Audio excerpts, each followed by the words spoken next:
Inhale. Other round. We're just going to stand as if we're holding a cauldron or a basket or something, or just your hands. And we're going to imagine that there's three little pearls, well, big pearls I suppose, one right next to your foot, one a little farther, and one a little farther. 1, 2, 3. And we're going to do an exercise called Dragon Dives for Pearls. So the first thing we're going to do is stir our little basket or cauldron. And again, we want to move with our belly button, our pelvis, our core, keep our knees towards our feet, towards our toes. And as I'm turning, I'm going to go 3, 2,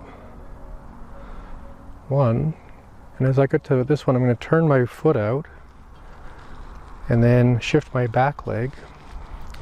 Feel like I'm in a pretty good stance. And then I'm going to let the stirring continue. And that'll be more fluid once we know the steps. Then I'm going to swing the cauldron forward, pick up my back foot, and then kind of stomp gently, just a little stomp, especially in bare feet on the rocks, a little gentle stomp, and then roll back. And then I want my hands to separate.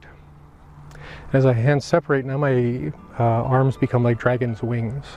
So I'm going to tilt back at my hips, arms coming up, and then diving.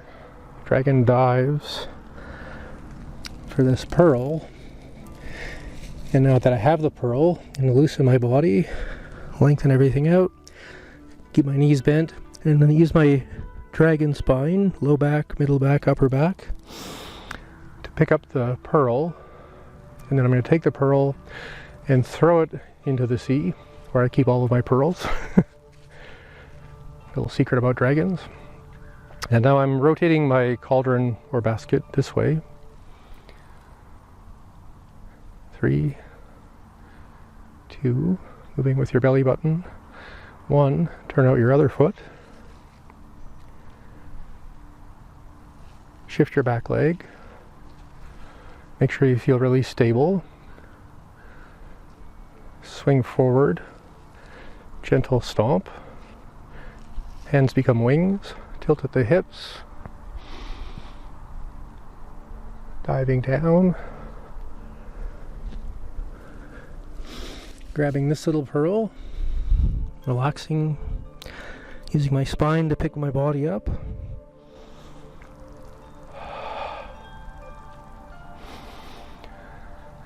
And then I'm going to cast the pearl back into the sea.